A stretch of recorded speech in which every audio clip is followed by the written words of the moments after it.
오늘이 나도 성경을 가르칠 수 있다 구약 마지막 시간이야.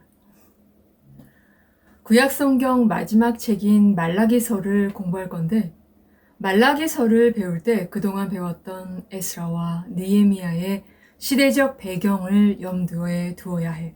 다시 말해서 성전 재건 완성 전부터 성벽을 완성하고 난 후까지 유다와 예루살렘은 어떤 상황이었는지, 귀환한 후손들은 어떤 상태였는지 등등을 염두에 두고 공부해야 한다는 말이야.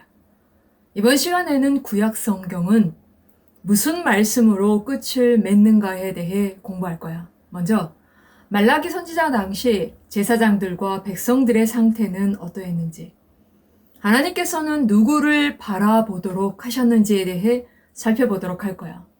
말라기 1장 1절에 여호와께서 말라기를 통하여 이스라엘에게 말씀하신 경고라라고, 말라기는 주전 537년 제1차 포로 귀환의 리더였던 스룹바벨과 예수아가 죽은 후 등장한 선지자로, 주전 458년 제2차로 귀환한 에스라와 주전 444년 제3차로 귀환한 느헤미야와 동시대에 활동한 구약시대의 마지막 선지자야.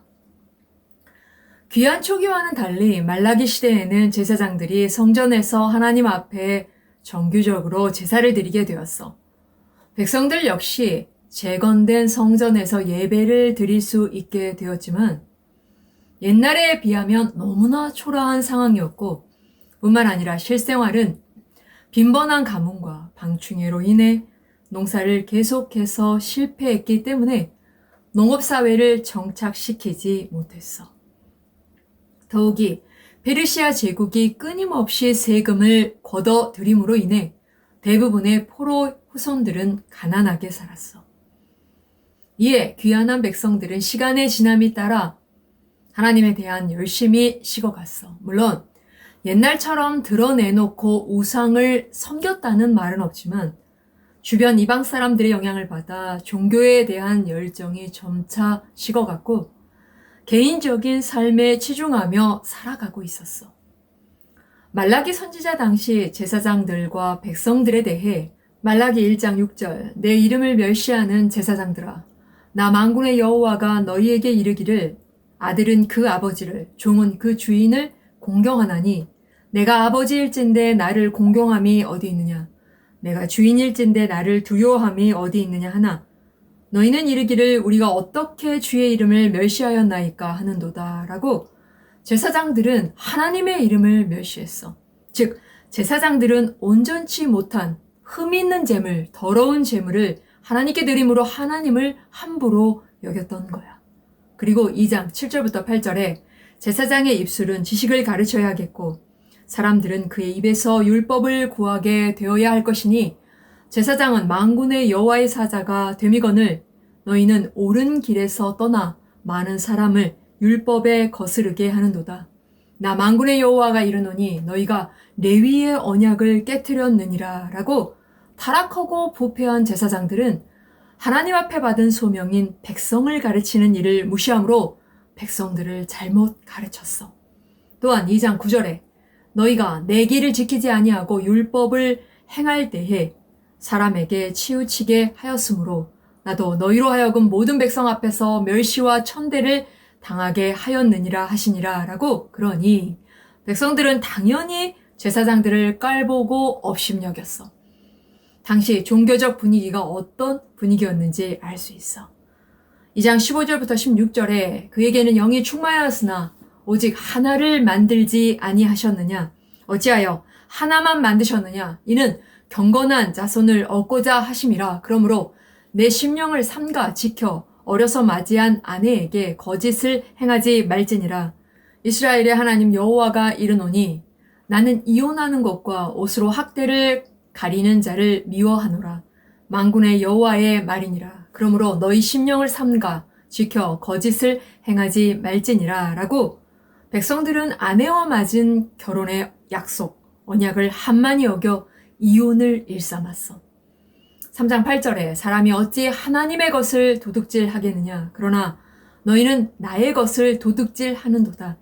말하기를 우리가 어떻게 주의 것을 도둑질하였나이까 하는도다. 이는 곧 11조와 봉헌물이라 라고 백성들은 11조를 성전 창고에 들여놓지 않았어. 즉 백성들이 11조를 제대로 드리지 않으므로 하나님의 것을 도둑질한 거야. 결국 2장 10절에 우리는 한 아버지를 가지지 아니하였느냐? 한 하나님께서 지으신 바가 아니냐? 어찌하여 우리 각 사람이 자기 형제에게 거짓을 행하여 우리 조상들의 언약을 욕되게 하느냐라고 종교 지도자들이나 일반 백성들이나 모두 하나님과 맺은 언약을 지키지 않았던 거야. 그런 영적인 상태이면서도 이들은 말라기 1장 2절에 너희는 이르기를 주께서 어떻게 우리를 사랑하셨나이까? 라고 하나님을 향해 자기들에게 너무하신다고, 무관심하시다고, 자기들을 사랑하시는 것이냐고 반문했어. 다시 말해서 바벨론에서 귀환한 후 기대했던 것과는 달리 오랜 세월 동안 겪은 수많은 어려움들로 인해 암울한 현실들로 인해 하나님에 대해 크게 실망하고 지쳐버린 백성들은 너희는 이르기를 주께서 어떻게 우리를 사랑하셨나이까? 라는 의문을 가질 정도였던 거야. 이에 말라기 선지자는 말라기서 1장 2절에 주께서 이르시되 내가 너희를 사랑하였도다 하나 너희는 이르기를 주께서 어떻게 우리를 사랑하셨나이까 하는도다. 나 여호와가 말하노라. 에서는 야곱의 형이 아니냐. 그러나 내가 야곱을 사랑하였고 라고 지금까지 그러하셨던 것처럼 변함없이 이들을 사랑하신다는 것을 지금도 여전히 하나님의 백성을 향해 큰 관심을 갖고 계신다는 것을 분명하게 말했어. 그리고 백성들에게 예배와 2장 15절에 그에게는 영이 충만하였으나 오직 하나를 만들지 아니하셨느냐. 어찌하여 하나만 만드셨느냐. 이는 경건한 자손을 얻고자 하심이라 라고 신성한 결혼관과 그리고 일상적 노동에 대한 말씀을 강조했어. 또한 하나님께서는 하나님의 백성들에게 구약의 마지막 말씀인 말라기서를 통해 시내산에서 주신 법인 율례와 법도 즉 하나님의 말씀을 기억하라고 끝까지 명령하셨어. 하나님께서는 말라기 선지자를 통해 다음과 같이 구약의 마지막 말씀을 맺고 있어.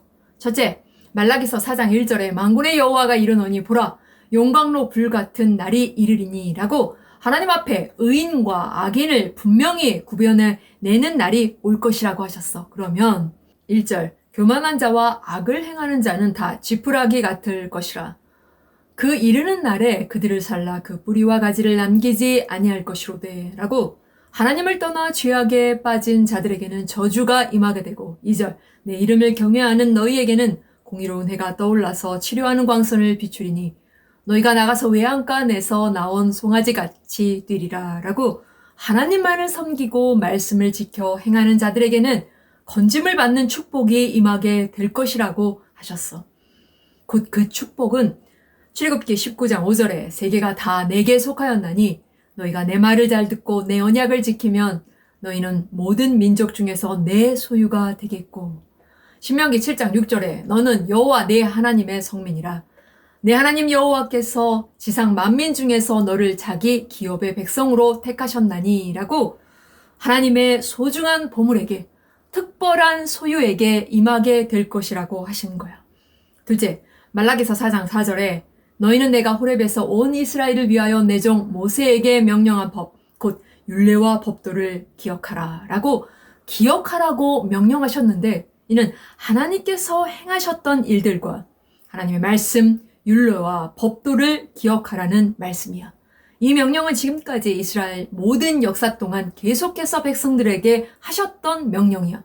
결국 앞으로 임할 큰 심판을 준비하는 하나님의 백성들도 하나님께서 행하신 일들과 하나님의 말씀을 동일하게 기억하고 지켜 행해야 하는 책임이 있다는 거야. 셋째, 말라기서 4장 5절부터 6절에 보라 여호와의 크고 두려운 날이 이르기 전에 내가 선지자 엘리야를 너희에게 보내리니 그가 아버지의 마음을 자녀에게로 돌이키게 하고 자녀들의 마음을 그들의 아버지에게로 돌이키게 하리라. 돌이키지 아니하면 두렵건대 내가 와서 저주로 그 땅을 칠까 하노라 하시니라 라고 그날이 임하기 전에 엘리야를 보낸다고 말씀하셨어. 엘리야가 당대의 우상에 빠져 있었던 백성들에게 회개할 것을 선포했던 것처럼 그날이 임하기 전에 그가 와서 아비와 자녀 사이의 마음을 돌이키게 하는 일을 할 것인데, 만약 돌이키지 아니하면 여호와께서 직접 오셔서 저주로 땅을 치시겠다고 말씀하셨어. 누가복음 1장 17절에 그가 또 엘리야의 심령과 능력으로 주 앞에 먼저 와서 아버지의 마음을 자식에게 거스리는 자를 의인의 실기에 돌아오게 하고 주를 위하여 세운 백성을 준비하리라 라고 말라기 선지자가 말한 오리라 한 엘리야가 바로 세례 요한이야. 그러나 엘리야가 환생한 것이 아니라 엘리야의 심령과 능력으로 예수님이 오시기 전 앞서 길을 예비하는 역할을 하는 세례 요한이 온 거야. 즉 엘리야에 관한 말라기 선지자의 예언이 세례 요한을 통해 성취되었어. 세례 요한이 길을 예비한 대로 갈라디아서 4장 4절 때가 참해. 하나님께서 예비하신 정확한 때에 참된 이스라엘의 회복을 위해 진정한 왕이신 예수님께서 오셨어. 이렇게 구약의 마지막 말씀은 예수님이 오실 그때를 가리키며 끝을 맺고 있는 거야. 알겠지?